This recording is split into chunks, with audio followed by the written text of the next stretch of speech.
2,000 years ago, Jesus battled MEGA, Make Israel Great Again. Today we spell it MAGA, Make America Great Again. Same disease. At the time, many of them were poor as dirt, just like rural America today, and increasingly so as the gap widens to the rich. And they too at the time colluded with the establishment because that's all they knew to do. That's where they put their hope. So Jesus came along and blew that apart. He offered them a different kingdom, and they hated him while claiming to love him, just like today.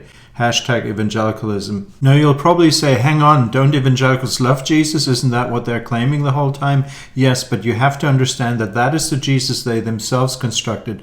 That is not Jesus of Nazareth. That is not the Jesus of the New Testament. There's a reason why they don't like the Sermon on the Mount. There's a reason why they don't like his notion of kingdom. They much prefer the nonsense that's been offered to them over these last few years.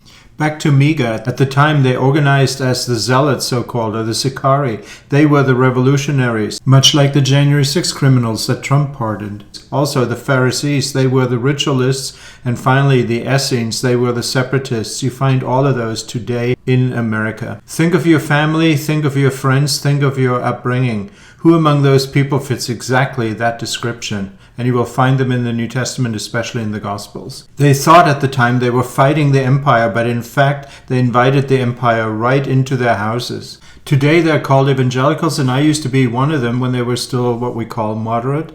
At the time, they were hoping the high priests were on their side. Today, Donald is their high priest. Immoral, corrupt, and idolatrous, but no matter. Stupid, ignorant, and obnoxious, but we love him. It breaks my heart when I travel all over the country and I see, especially in poor regions, people having the biggest Trump sites in their dilapidated windows. MEGA at the time let their leaders break the laws of the land because, special times require special measures. Just like today, Donald and his Republican goons break all the laws, they even compromise the Constitution, but it's okay. Jesus condemned the Pharisees at the time as grifters, and guess who's the grifter today? At the time, they rejected the Roman taxes, but they dutifully paid their temple tax. They thought Israel was God's friend, and God was far from them. In America, they still think Israel is God's friend, and by being Israel's friend, you're included in that. Far from it. At the time, Jesus completely revamped what it meant to be Israel, but they didn't care. They had no interest in that, and they had no capacity or will to understand, just like today. Even his own disciples, look at what happened with Judas. Look at the others. Every time Jesus explained the kingdom, they had no interest in him. They denied him. They betrayed him. They rejected his teaching. Read Mark's gospel. Read Luke's gospel. They get nothing right.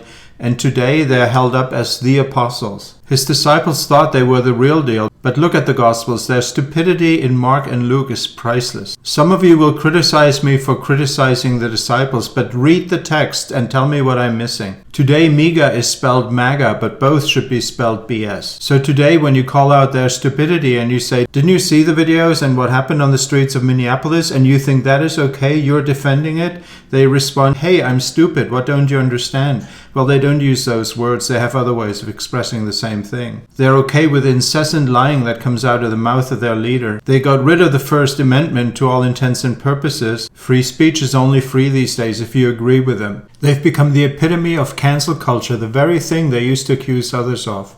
Why do they do all this stuff? Because they've become a cult. I'm a scholar of the Bible, and I know that the work that I do means nothing to them. They made up their own Bible, and they took the original one and basically shrapnelized it on a weekly basis. But while the work I do is of no interest to them, maybe you are interested in it. Maybe you are willing to think. If you're looking for some sanity and transformation in the midst of this nonsense, I have an experience for you that revolves around intellectual stuff, theological, biblical stuff, and an experience, a community experience. I call it No More Idolatry.